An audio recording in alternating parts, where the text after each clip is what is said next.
I spent my time in a quaint little import store a stone's throw from Piccadilly Circus in the heart of London. I wasn't looking for anything, just looking at the curiosities on display. "Hello, Michael." I heard a familiar female voice softly call out a name I hadn't been addressed by in a long time. I turned and found myself staring into the brown eyes that still made my heart race. It's amazing the gamut of feelings that can sweep over you. In a split second, I felt a flutter in my chest. Surprise, confusion. A desire to embrace this woman, and finally cold bitterness. I stared at her for what seemed like about 10 minutes, but probably less than 10 seconds. "Hi, Gretchen, what a surprise." I went back to watching, not really wanting to engage in conversation with her, but knowing full well that there was no avoiding it. Gretchen, I knew, would never leave things alone. "Do you have a few minutes to chat?" "I'll let you buy the girls some coffee and we can talk," Gretchen offered teasingly. "I don't think so, Gretchen. I have time, but I'm not sure we have anything to talk about," I stated emphatically. I didn't want to be polite to the woman who'd ruined my life. I knew she would persevere, but she would have to work for it. I heard a quiet sigh and then, "Please, Michael, I'd really like to talk to you and I'll get some coffee." I stared at her dumbly for a while and then gave up. "Okay, but call me Mike. I'm not called Michael anymore." She rolled her eyes slightly and said with a touch of arrogance, "I think I've earned the right to call you Michael if I want to." "Okay, Pookie, have it your way," I replied. She was visibly shocked that I was using the long-buried, affectionate address I used when we were together on happier days. I would teasingly approach her from behind and hug and caress her. I always said in a whiny voice, "Come upstairs, Pookie, and give me some love. I'm needy, Pookie. I must have you, please, Pookie. Let's get naked." Invariably, she would shriek and giggling say, "Get away from me, you pervert. You won't get any love until I'm ready. Go take a cold shower, you booger." Often these one-act plays would devolve into me playfully chasing her around the house or her spraying me with the kitchen sprayer. It was all fun and we both loved it. Those were good times. She got very embarrassed and thought for a second. "You're right, Mike," she said softly and sadly. I was surprised by her reaction and sensed that there was much more behind this surrender than could be explained in words. She briskly approached the counter and spoke to the owner in a language I had no idea about. The short Asian woman behind the counter looked at me, nodded solemnly, and then bowed. Inviting us into a small coffee bar at the back of the store, there were 2 small tables in front of the bar surrounded by wicker chairs. We chose a table, sat down, and a smiling woman brought us 2 coffees without even thinking. Gretchen chose the chair facing the bar and the wall, while I went around the table and took the chair facing the door. Muscle memory doesn't forget. It was a ritual we'd practiced thousands, maybe millions of times over 24 years of marriage. I had to face the door. It was a nervous tick left over, if you will, from my time serving in Vietnam. After all this time, we still observed our rituals. I think we both noticed it. Judging by the curious half-smile that appeared on Gretchen's pretty face, we sat in silence for a long time, and despite my best efforts, my mind wandered back to the last time I'd seen this beautiful woman. My ex-wife. We lived in a small town in Connecticut, and I considered us a happily married couple. For the past few months, my wife seemed distant. I saw and talked to her every day, but I felt a disconnect coming between us. I tried to ignore it, and redoubled my efforts to draw her away and bring her close to me again to make her happy. Our 2 children by then had left home trying to establish themselves in their new roles as adults. Brett, our son and the oldest, was 23 years old and had just graduated from college his senior year of high school. He married a sweet girl named Amy, whom everyone adored. He and Amy both work in New York City and commute by train to their small townhouse in New Jersey. They had some success and were and still are deeply in love with each other. It was beautiful to see our second child was our ball of lightning daughter, Misty, who was 21 years old. She is the apple of my eye, a feature of Daddy's daughters, and our wild child. I held my breath and self-control most of the time while she was in high school. However, by her second year of college, she finally realized that all the NOS we were heaping on her were for her own good, calmed down, and will soon be graduating with a bachelor's degree, appearing frequently on the dean list. So there you go. I was editing an article that was to appear in one of the magazines published by my employer when I got a call from my wife. "Hey, Michael, It's Gretchen. Would you like to have lunch with me today? I know it's an urgent invitation, but I thought it would be fun to do something out of the ordinary for a change. I was thrilled. Sure, babe. That sounds like a great idea. I'm glad you called. Do you have some place in mind? Or should I meet me at Cafe Paris in, say 45 minutes? Is that okay with you? Gretchen asked in a professional, measured tone. It felt like distance was still being maintained, but at least it was a start. I was beyond excited and really hoped for a warming of our relationship. I'll be there with the bells on. Maybe I should wear something else, I said with a grin, trying to lighten the mood and show how pleased I was is please. She replied not very cheerfully. Okay, I'll see you at 12:15. Thanks, babe, that's a great idea. I love you. I said, getting up from the table and pulling out my jacket with a wide grin on my face. She simply said, okay, I'll see you soon. I hurried to my car and drove across town to meet my favorite wife for lunch. I can't describe the delight I felt at this simple gesture on her part. When I walked in, she was sitting at the table with a glass of wine. I touched her shoulder and leaned over to kiss her. She turned her head slightly and gave me a peck on the cheek. I guess that should have told me something, I said, smiling stupidly. Hey, gorgeous, looking for a date? She smirked slightly. Let an order so we can have more time to talk afterward. We ordered, and she started talking about some translation projects she was working on at Trade, the import and export company she worked for as a language specialist. I ate and listened to her, but I started to feel a little uncomfortable. She hardly touched her food at all. After the dishes were put away, she paid the bill with her business credit card, saying that everything was fine and that her boss knew she was treating me to lunch. She looked down for quite a while and was silent.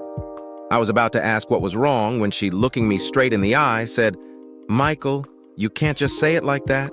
Michael, I've been having an affair for about 8 months. I love him and I want a divorce. I was stunned, shocked, and destroyed in one fell swoop. I stared at her in silence and couldn't speak. My world split in half in an instant. Never in my life. Not even after what I had seen in the war had I been so shocked. I was broken at the core. I couldn't think, I couldn't speak. Everything was lost. I was lost. She went on to tell me that he was extremely wealthy, a billionaire in fact, and that he would be picking up all the costs of the divorce since he is so rich, they would not claim anything. In the divorce, I could keep everything. I seem to remember her saying something about my little assets staying intact at the word possessions. She made a disgusted gesture with quotes in the air. I knew she was talking, but I couldn't really hear anything. It was as if I was in a tunnel where I could see my wife's lips moving, but I couldn't hear a sound. All the words were like bells ringing my doom. Then she continued. This is what I really want, Michael, and it's in our mutual interest. If you don't fight back fighting, it will only prolong the agony, but the result will be the same. I'm leaving for Europe with him tonight, and I won't be back. She did say won't be back anytime soon at least. Not until the divorce is final. Please let it happen without interference. You have always had a vested interest in my happiness, and this is something that will make me very happy. I'll call the children when I'm settled in Paris. I'm not sure how they will take it, but you needn't worry about that with those words. She got up and walked out of my life, and I was still sitting there not believing what had happened. The kids, as it turned out, didn't take to it very well. They were as stunned and hurt as I was. She never called them, and I had to break the news to them myself. I was effectively accused of killing her and disposing of her body. The months following my wife's passing were horrible. My children and I fought fiercely, digging in our hearts about what we had done to make it happen, and exchanging accusations. I was able to get the name and some information about Gretchen's Bow from her office unofficially. I then started searching the internet for any pictures or articles about him. Fortunately, I was able to find some photos of him with a radiant Gretchen in an embrace taken after her departure, which finally disproved the suggestion that I had anything to do with her disappearance. Interestingly, she was not mentioned in any of the photos, even though several people were listed in the captions. Apparently, they were trying to keep their home life private. After about a year, I was able to get my new life together and began to take an interest in life again.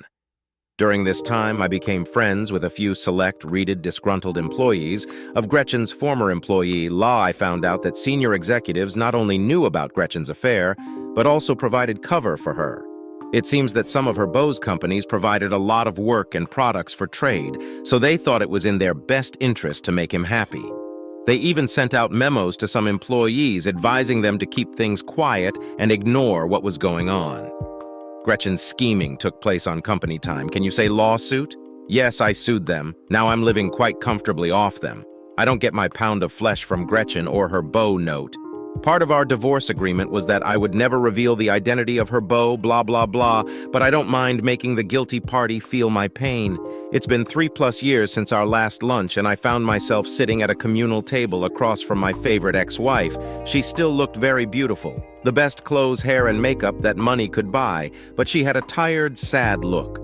Those soulful brown eyes of hers, eyes that I'd always adored, told me nothing. She seemed to be dead inside when she was happy or excited. Those eyes would dance, flash, and sparkle with life today the fire had gone out. Apparently, happiness was still eluding her. You look good, Michael.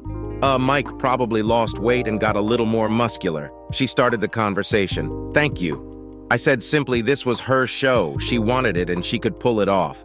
I can't believe we actually ran into each other in London. What are the odds? She continued. Yeah, it's pretty hard to believe I parried. I've been doing a lot of translating in my new position, and I've even learned a couple of new languages. She continued to fish around for an opportune moment. I've always been impressed by that about you. You're a very talented and beautiful woman. I finally opened up. She suddenly lowered her eyes and wept. Thank you, she whispered. I haven't been getting any recognition lately. I'm not sure anyone even knows I'm alive. I thought your husband was going to put you on display. He never married me. I'm just a sex toy that can speak multiple languages. If he wants to make a good impression on someone, he takes me out to show them a good time and talk to them in their language. A 40-year-old American woman who can speak more than English, can show people around almost anywhere, and is willing to get laid is, I think, rare. I've become a valuable, she said sadly. What? Why don't you leave, get on the nearest plane, and get the hell out of Dodge? I said hotly. It's complicated. I live a very, very good life, but I'm being watched all the time. It would be very hard for me to leave. The only reason I can talk to you now is because we met by chance and I didn't leave the store also. Ma, the owner, is a friend of mine, and she kind of has my back if I need to hide for a while. It sounds awful, but I guess it's your choice, okay? Let's change the subject. Why didn't you ever call the kids? I had a really hard time convincing them that I didn't kill you or get rid of your body. They were really devastated that they never heard from you. I was now insisting on answers. She only seemed to sink further into sadness. I wasn't allowed to. I left that afternoon on a private jet, and access to my former life was completely cut off from me. As I said, I was constantly being watched. She suddenly leaned forward and looked directly at me. Michael, I can't tell you how many nights I lay alone in a big house in an exotic place and wished I was still lying next to you in our home in Connecticut. God, I miss you and I miss us. I could feel myself reverting back to an old habit, fixing everything to make Gretchen happy. I saw myself being sucked back in and froze. Wait, I said, raising my hands in surrender. I can't fix your life for you. What's more, I will not fix your life. How dare you sit here and whine about your life? You did this. You chose this. A whole bunch of people I loved dearly had to live and deal with the situation you created for them. It was not what they wanted or chose for themselves. Their lives were forever changed because of choices and decisions that you made without their consent or participation. I happened to run into you for the first time in 3 years, and it's already all about you. I'm already tired of it. You know you haven't asked about your kids yet. What kind of mother does that, for your information? You're a grandmother now. Brett and Amy have a cute little girl who's going to be 2 in a couple months if you're interested. Her name is Brianna Lynn. Your daughter Misty. Remember her, she's planning on marrying a really nice guy named Trevor. In about 6 months, she's still hoping you'll be at the wedding, but it's really hard when we have no address or way to contact you. Maybe I'll send an invitation here. I started hyperventilating and paused, but I was on a roll. All my pent-up anger and resentment was spilling out as far as I was concerned. What did I do to deserve the kind of treatment you objected me to? I loved you with everything I am and everything I had. You left me without even saying goodbye. Do you realize that you never once apologized for ruining my life? Don't sit here and whine. You ruined everything. You lost us. You lost me. Are you looking for a shoulder to cry on? You can't do that here. You killed that privilege 3 goddamn years ago in a little cafe in Connecticut. I was about to get up and leave, just like she did 3 years ago, when an angelic voice with a distinctly English accent broke into the fiery Twilight mic. I sure as hell can't leave you alone for even 5 minutes without you. Chatting up some beautiful woman, I swear I should beat you half to death. She joked, trying to look angry, but her green eyes flashed with mischief. I was so engrossed in my rant that I didn't even notice Pamela walk in. I smiled warmly. Hi, baby Pamela. I'd like you to meet Gretchen. My ex-wife Gretchen. This is my friend Pamela. Gretchen was still reeling from my verbal assault, and now she was face to face with her replacement. She was silent and struggling to keep her composure. Pamela simply held out her hand in the traditional friendly gesture and said, smiling, I'm very pleased to meet you. Gretchen Mike has often mentioned you, but not very warmly. I'm afraid I suppose I should thank you for letting that lusty fellow go and giving me a chance to get a hold of him. He can be quite a nuisance, but I am gradually accustoming him to the house. P.M. looked at me and smiled broadly. She stroked my shoulder fondly and continued, Mike, my crazy Yankee, I'm afraid we must be off if we are to catch the train to Ely.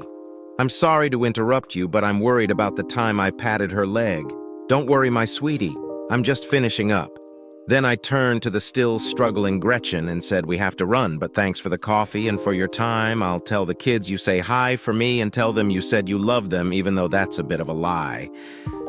I shook her hand and then said, I hope, Gretchen, that you find your happiness someday. But I'm afraid you're looking in the wrong place. Thank you also for 23 good years. They were mostly happy years for me, and I really thank you for that. Goodbye, Gretchen.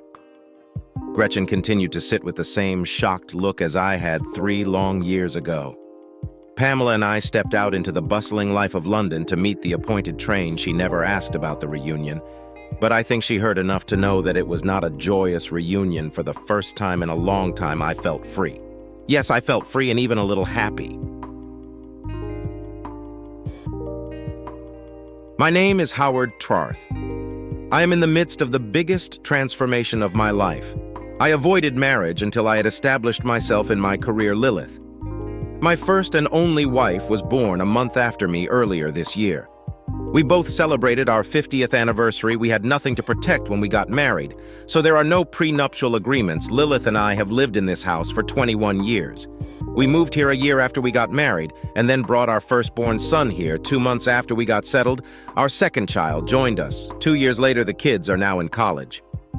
Recently, I convinced Lilith that we should move to a gated community for 50 or more couples. Once we had a firm commitment to sell our house, we went into contract and put several thousand serious dollars toward the upkeep of the new home. Now you can see why most of our stuff is packed in boxes. However, I have no intention of moving into the new house. In fact, none of us are moving. I just got off the phone with the realtor, who withdrew our offer. Losing a couple thousand was a small price to pay. However, our time in the old house is over. We really need to move, as we attended the closing of the contract 3 days ago. Monday, we have a week until tomorrow to hand over the keys. Lilith thinks I left yesterday morning on a business trip. I haven't worked since I quit my job a week ago. I bought a one-way ticket to Atlanta from Atlanta. I have a car and will drive to the Bay Area and then get on a ship. I should be at my retreat on the island in a couple days. I don't plan on divorcing Lilith. I do plan to take all the proceeds from the sale of our house, my 401k payout, and most of our savings with my newly acquired identity. I hope to live my life sailing the Caribbean. Opening offshore accounts has cost more than I would like to admit, thanks to electronic banking and the corresponding amount of money laundering. All that money is now in the cryptocurrency accounts of my new identity. Since there are over 10,000 cryptocurrencies, I sure as hell hope the one I've chosen survives. I plan to convert this imaginary money back into something more stable as soon as possible. Imaginary things can disappear at the most inopportune moments. Kind of like Lilith's wedding vows. Around 3 o'clock in the afternoon, I called Lilith. She answered on the 4th ringtone, and there was indignation in her voice. Hey babe, how was your trip? Good. Same old, but in a different city. What are you doing? Just packing some more stuff. Okay, line number 1, she's 30 m away at Arnold Pear's house. He's Lilith's current lover. I really don't know if he's her first lover. The thing is, I don't care. One is one too many. As much as I'd like to put a bullet in their heads, my revenge is just to leave Lilith alone. Arnold's wife will probably clean his clock. Do you check the boxes that hold your things? Yes, dear, mine are clearly labeled Lilith. Yours are labeled Howard. It would be very easy to put your things in your closet and mine in mine. Would you please look in my desk for my day plan planner? It should be in the top right-hand drawer in a minute. I don't see it. Are you sure about where it is? Line number 2, she would have to be in my house where my brother is now to at least check all I really cared about was that my brother would have enough time to vacate the house I sold. Since it doesn't look like she's going back anytime soon, I'm sure my plans shouldn't change. No problem. You said you were having lunch with friends today?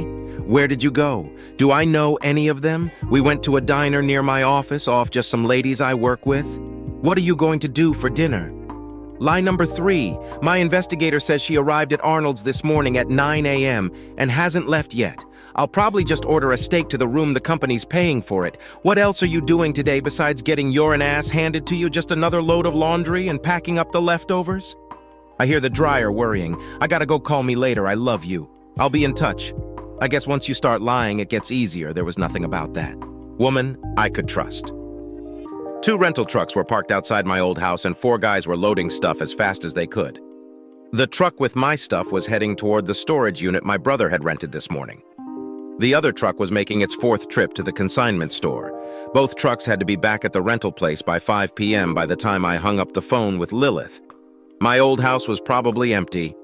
I waited for confirmation from my brother he'd definitely earned the $5,000 I'd paid him.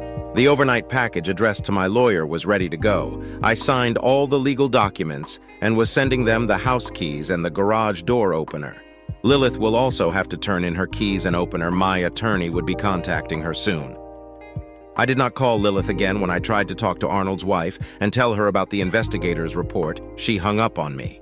That's life. She will receive the report along with the photos and video as it will be delivered by express today.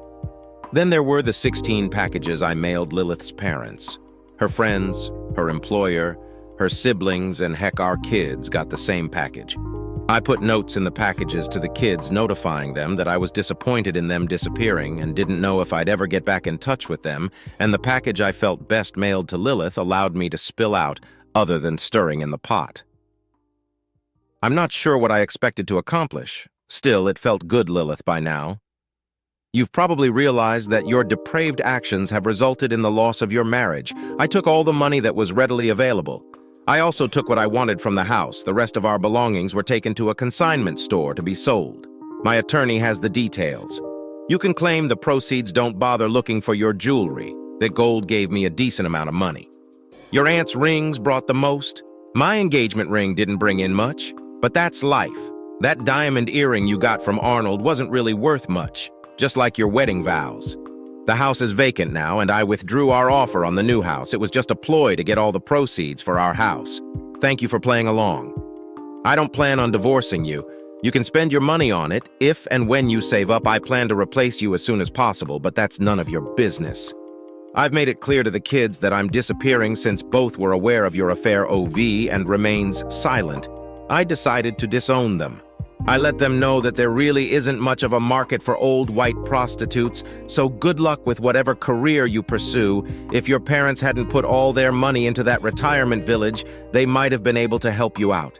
Maybe you and Arnold can sleep in the same car, maybe not. I don't know much about him. He sucks socially, but apparently that's what you traded your lukewarm lifestyle for. I hope all that juice you swallowed didn't give you too much heartburn. I left you your father's gun and a box of ammo. Too bad you were too busy to join me for shooting lessons. Well, point and pull the trigger. You got it. If you intend to commit murder-suicide, do it first. If Arnold had kept his mouth shut, I may never have known about you two bragging to the bartender about taking a cherry from some old named Lilith ruined you. What were the odds he'd walk into my brother Steve's bar? Steve said he was immediately way, as there aren't many women with a name like Lilith. I guess that's karma for me, especially when Arnold shared those selfies of him holding your sagging breasts behind your back when he paid with his credit card. Steve asked to see his driver's license after that. It was pretty easy to get all the proof I needed, and all this for what? How stupid can you be? I hope you weren't planning on forcing everything on me and running off with Arnold as your pimp. Thanks for a few nice memories, but for the most part, all other memories are tainted. Howard, instead of leaving my phone, I tossed it to a homeless guy huddled in a dumpster behind the hotel. I wrote down all the contact info I wanted to keep. I had gotten a good night's sleep. Truth be told, it took a few small bottles of booze in the hotel room since it was all on my credit card. I didn't care. I had no intention of being around to pay any bills. I had my doubts that any bills would be paid for the past 22 years. Lilith has been a homemaker. She worked until she became pregnant shortly after we were married. I had a reasonably well-paying job, so she didn't have to work. Having too much free time after the kids graduated from high school proved to be her downfall. My investigator couldn't find out much about how Lilith and Arnold met or how long it lasted. What he was able to find out was that my children were dating them. For some reason, Lilith stopped by the college campus and invited them to dinner. The investigator indicated that he was following them, and taking video with sound, I was able to identify my children. Arnold was introduced as her lover. Whatever Lilith promised them turned out to be their downfall. They had plenty of time to call and talk to me, but it never happened. After taking breakfast to my room, I caught a cab and drove to the used car lot. I just walked out of the hotel. I'll let Lilith try to figure out why I didn't check out. I wasn't supposed to be free until Monday. In the old car, I headed for the coast. By Saturday evening, I was on the beach, having successfully withdrawn a pocketful of local currency from my new identity account. My first purchase was dinner and drink. During the meal, a very friendly, scantily clad woman convinced me to spend more of that money on her with a few hours between sessions. I spent my money for a night of bliss. The exchange rates made it so I could do it every day of the week if that was what I wanted. Yes, at this point it was what I wanted to do, planning to create new email accounts. I bought a laptop and a cell phone. It would be hard to link the new me to my old me. I set up a VoIP phone number and got an update from Steve. He said Lilith called and hung up on him when he teased her about cheating. Lady, at least Howard left me a gun the shape I'm in. I lie awake at night wondering if I should just end it all at one time. I was drunk on attention. I never realized it was just a game Arnold was playing to turn me into his sex toy. If someone had told me a year ago that I was going to have an affair, I would have laughed in my face. There was no way in the world it should or could happen. I guess I was ripe to be picked. I met Arnold at the gym. He was working out at the same time I was. How did I ever fall for all those well-rehearsed lies? Somehow deep down, I think I wanted someone other than Howard, someone to tell me I was sweet and sexy and desirable. He was patient. Compliments turned into drinks, and conversation in the parking lot. Deciding to stop at a fast food diner for a snack was my first mistake. Why on earth would a married woman date a married man in private? It took months to slowly lead me to what we did. Afterward, I started thinking about Arnold when I was having sex with Howard. I had already mentally done it, so it was a short leap. The way my ego was making fun of how well I did it, and how my sexy, sagging breasts turned him on. It all fueled my infatuation. I really was a dumb. We had moved on to meeting at his summer home once a week. It was pretty easy to be a little late getting home from running errands when Howard went out of town for a few days. I was Arnold's sex toy somewhere along the way. He led me to believe that should leave Howard take my share of the marriage, and he would do the same with his wife. We could continue our sexual adventures as a couple. I don't know what made me tell my children about it, but I did. I think Arnold brought me to this decision to reinforce my desire to give up my marriage when Howard left on that trip to Atlanta. I hadn't yet decided what I was going to do. I thought I had deftly handled Howard's call just as I was getting ready to leave. That morning, I read a message from my sister. She had received a package from Howard detailing my novel, Arnold. Howard knows, oh good, you can start the divorce right now, but I shut up because I hadn't decided if I really wanted a divorce. I ran to the bathroom and I threw up. What did I do about that time? A car pulled up and a gentleman handed Arnold the divorce papers that she's going to leave me with nothing. Take care of your own yourself.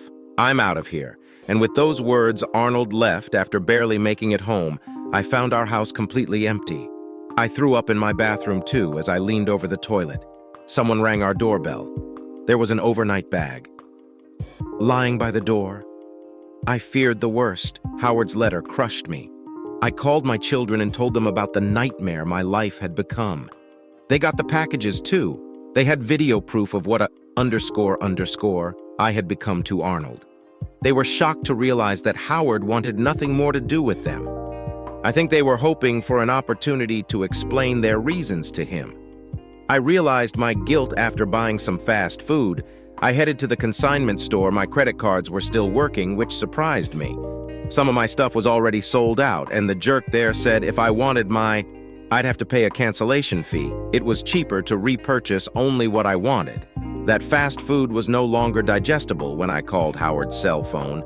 Some drunk answered the kids weren't any luckier. I didn't think Steve would help me, but I had to try.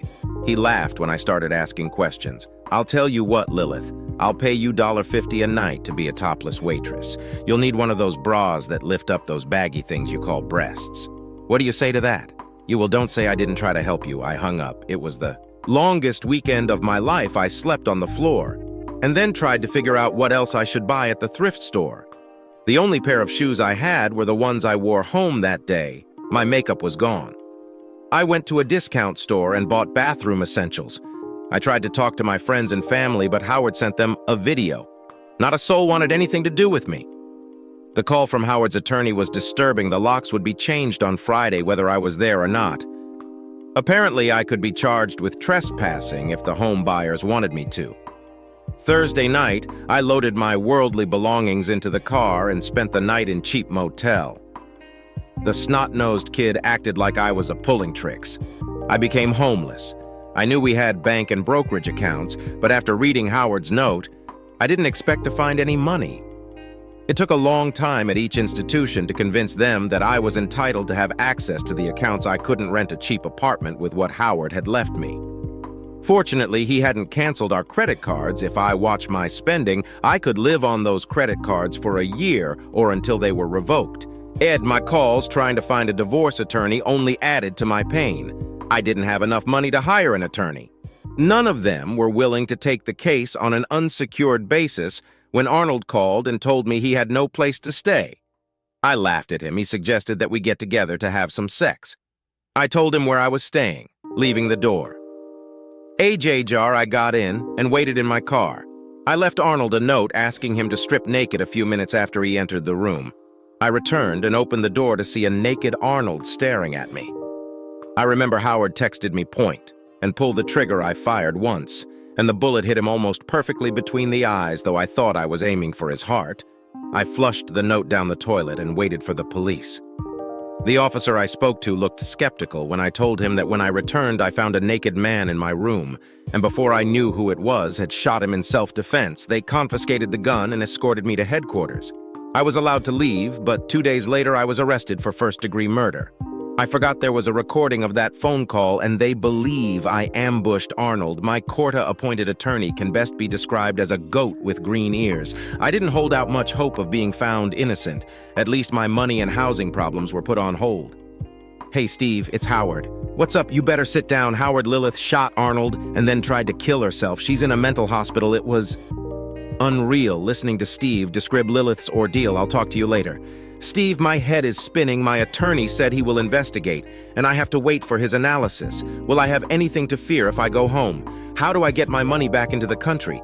He told me to sit tight for a few days, and he would verify what Steve had told me and let me know what my options were walking along the beach. It didn't take long to bring in another cutie for another night of bliss. I decided to stay here until I got bored of it. I once read that money can't buy happiness. Money can buy ice cream. Ice cream makes me happy. There seems to be a disconnect here. It's the same with sex. Having a loving wife was nice until she wasn't anymore helping. These single working mothers seems like the humane thing to do. Epilogue, it's been almost 9 months since my lawyer told me I could go back. I didn't think it was going to happen. I haven't missed a day of sex since the first time I had sex. Some days I try some of the available ladies from the evening all night long. At lunchtime when they see me coming, they flash and grope. Me, obviously I'm overpaying, but not in my calculations. No one lost, I guess, but I didn't win anything either. I still had heartburn over the kids, so I sent each of them a card with a quarter inside next time you're faced with a tough decision. I hope you can find the inner strength and courage to do the right thing. If not, here's a quarter to toss in to make your choice. That's all I'm leaving you. Lily is deemed mentally unstable and remains in a state institution. Murder charges are never dropped, so if she ever gets better, it will only get worse.